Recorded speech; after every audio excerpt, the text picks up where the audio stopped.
This is Darkthrone with Eternal Hails, 5 tracks, 42 minutes, the 19th studio album of the Norwegian band, released June 2021 via Peaceville Records.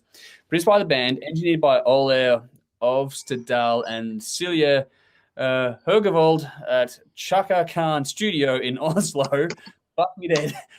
2 promo tracks have been released so far in Hate Cloak and His Master's Voice, which is my reference there. Tim, you brought this band to us, I think, as a torture album, wasn't it? So, originally, I brought the first torture album, which was, the first one was Transylvanian Hunger. That's right, it was too. And that was... got what you wanted. So that guy people did not like, which was the whole point of it. Yep. The second one was Old Star, which people did like. Mm-hmm.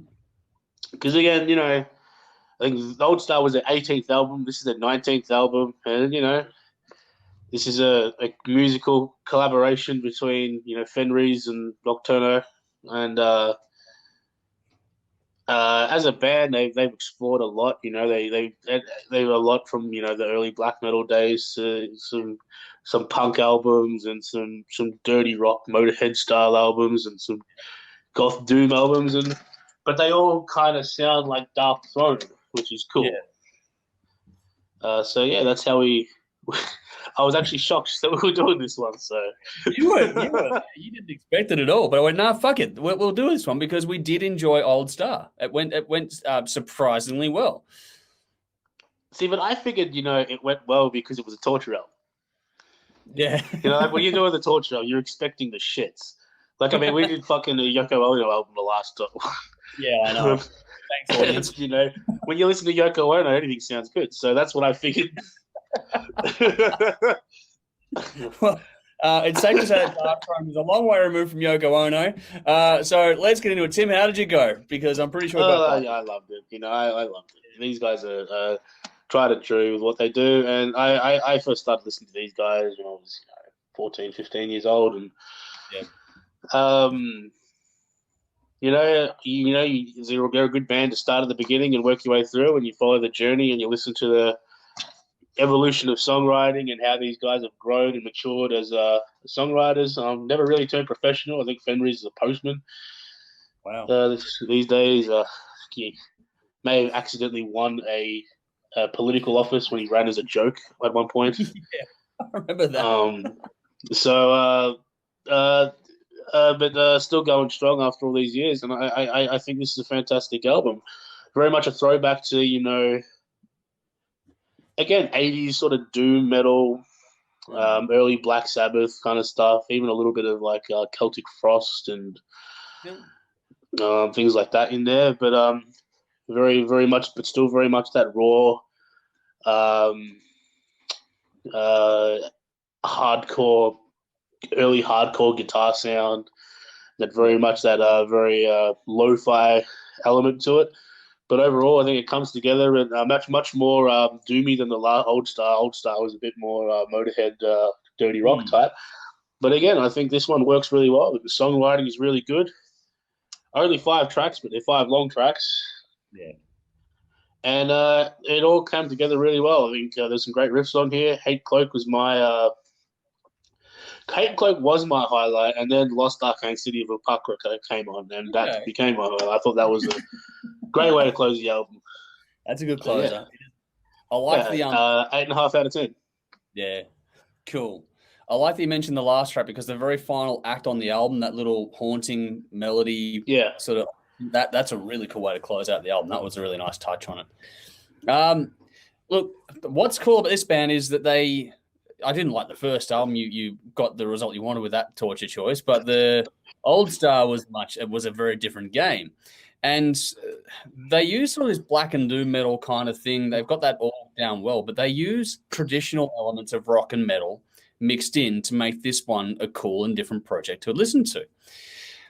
The way they've got the gravelly vocals alongside more traditional, composition really makes this one stand out in a different way. There's so many of these things, where they're really doomy and droney or when they're just using blast beats nonstop. These guys don't do any of those things. Those elements are there, but they don't lean into those crutches at all.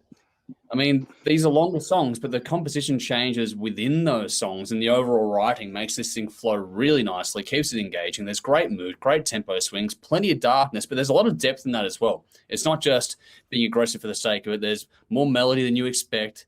And they've got not hooks per se, but there are parts of this that definitely get stuck in your head and stay with you. Some really nice use of groove. That's one of the things I have liked both this old start. The use of groove these guys have is pretty fucking good. And Federer is a very good drummer.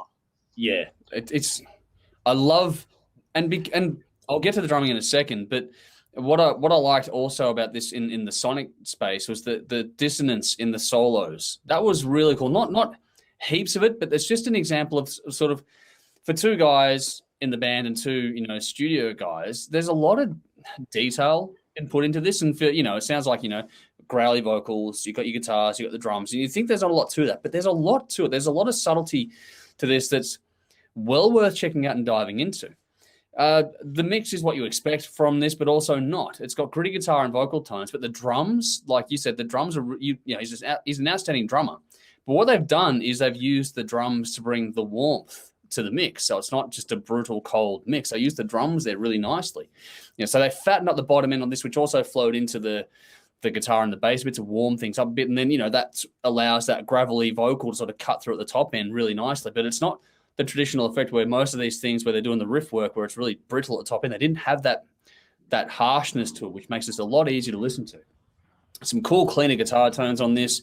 Just has a nice crunch to it. And it all allows the lyrics to come through relatively cleanly, which is cool because the tone is important in that regard and it adds to the evil vibe. So you're still getting your darkness and your evil, but I don't know. I don't like when they're just blasting the shit out of it because it is doing just that for the sake of it. These guys have a good knack for doing it just the right times and then using atmosphere to really bring that evil sense of menace to things. They've done a great job of putting this together. Wake of the Awakened came in at just the right time on this album, bang in the middle, but I liked the use of the synth choir in that as well. It's subtle, but it brings something to the song and to the vibe overall this album. And like I was saying before, the final act of the album, that nice, haunting, stripped-back piece with a really nice synth melody going through it, this thing just stays with you. It's well worth checking out. Even if you're not into this style of music, this is a sneaky kind of a gateway album for me. And this is a band now, I've checked out a few of their albums. I didn't like the first one, but there's more of this band I do have to go and check out because they're not all like the first one. We know that for a fact.